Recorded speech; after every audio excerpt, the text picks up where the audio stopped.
Mesdames et messieurs, bonsoir et bonne fête à toutes et à tous. Ravi de vous retrouver dans cette nouvelle édition de Direct. Tout d'abord, bonne fête à toutes et à tous parce que non seulement l'Égypte, non seulement les Arabes, mais aussi la nation islamique fête aujourd'hui la commémoration ou quand même l'anniversaire de la naissance de notre grand prophète Mohammed, que la paix et bénédiction d'Allah soit sur lui.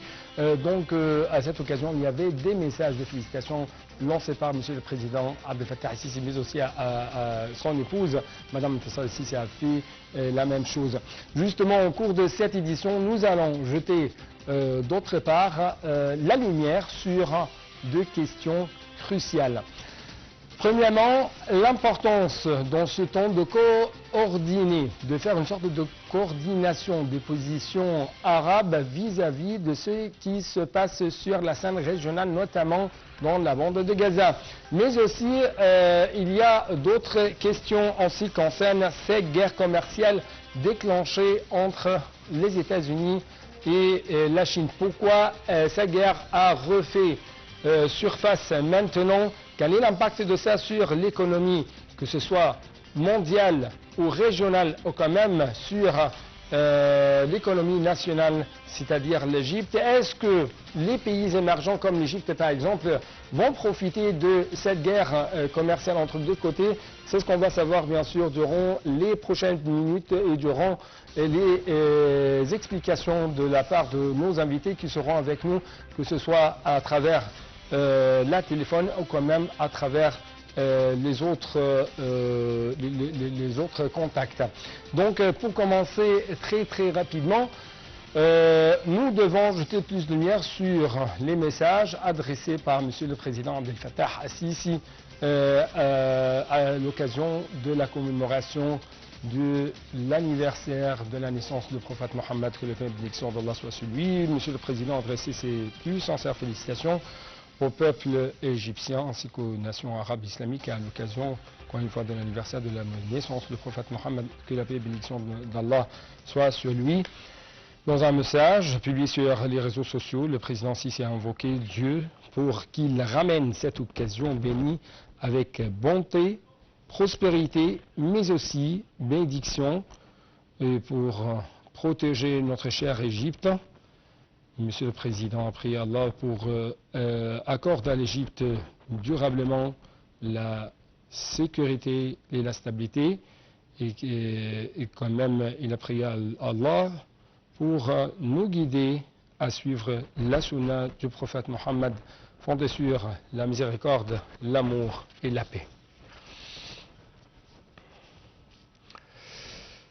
Toujours à l'occasion de la naissance du prophète Mohammed, anniversaire de la naissance du prophète Mohammed, que la paix et bénédiction d'Allah soit sur lui, l'épouse du président Abdel Fattah al-Sisi, Mme Intisar al-Sisi, a présenté ses plus sincères félicitations au peuple égyptien ainsi qu'à la communauté islamique. Dans un message publié sur les réseaux sociaux, Mme Intisar al-Sisi a écrit avoir prié Dieu, le Tout-Puissant, de faire revenir cette noble occasion avec bienfait, prospérité et bénédiction, et qui nous inspire à travers la vie de son noble prophète, les valeurs sublimes de miséricorde, de tolérance et d'amour.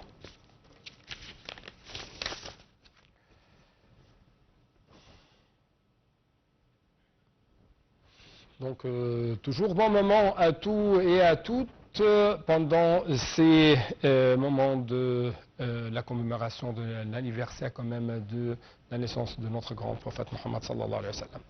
Sur le plan diplomatique, avec plus de précision sur le plan régional, on trouve que notre ministre égyptien des Affaires étrangères, Dr Badr Abdelati, et le ministre des Affaires étrangères du Royaume de Bahreïn, Dr Abdel Latif bin Rachid, ont souligné l'importance de poursuivre la coordination et la concertation conjointe au niveau arabe afin de faire face aux défis régionaux, au premier rang desquels figure la question palestinienne, et afin de soutenir les efforts visant à préserver la sécurité et la stabilité de la région.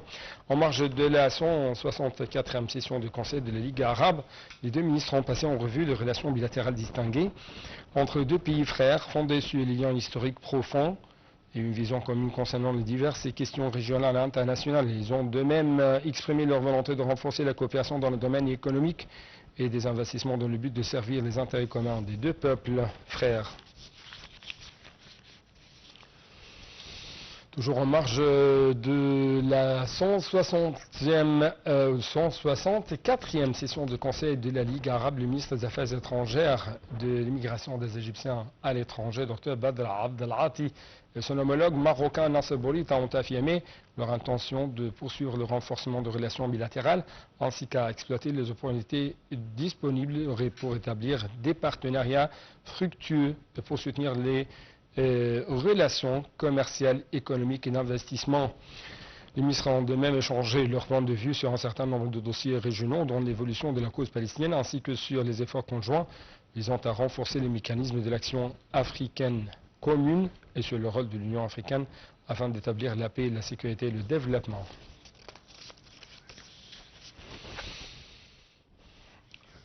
Le Bureau des Nations Unies pour la coordination des affaires humanitaires OCHA a exprimé sa profonde inquiétude face à l'escalade continue des opérations militaires israéliennes dans la bande de Gaza, notamment dans les quartiers densément peuplés de Shoujaïa à l'est de la ville de Gaza. OCHA a appelé à un cessez-le-feu immédiat, à la protection des civils, mais aussi au respect du droit international humanitaire. Un commentaire tout de suite. Le Bureau des Nations Unies pour la coordination des affaires humanitaires a exprimé sa profonde inquiétude face à l'escalade continue des opérations militaires israéliennes dans la bande de Gaza, notamment dans le quartier densément peuplé de Shoujaïa à l'est de la ville de Gaza. Selon les dernières données, plus de 263 000 personnes ont été déplacées à l'intérieur de la bande de Gaza en raison des bombardements aériens, terrestres et maritimes incessants. Parmi elles, environ 175 000 ont trouvé refuge dans 88 écoles gérées par l'UNRWA, tandis que des dizaines de milliers d'autres se sont repliés dans des établissements publics ou chez des proches, dans des conditions humanitaires extrêmement précaires. Dans le quartier de Shoujaïa, des dizaines de milliers de civils, estimés entre 60 et 80 000, ont été contraints de fuir en juin et juillet 2024 lors d'une vaste offensive terrestre. Le 9 avril 2025, une frappe aérienne israélienne a frappé un immeuble résidentiel près de la mosquée El Hawashi, faisant au moins 35 morts, dont des femmes et des enfants, plus de 70 blessés et laissant plus de 20 personnes disparues. 8 maisons ont été entièrement détruites lors de cette attaque. L'organisation appelle à un cessez-le-feu immédiat, à la protection des civils et au respect du droit international humanitaire. L'organisation exhorte également à permettre un accès humanitaire sans entrave afin de livrer une aide vitale aux populations touchées par le conflit.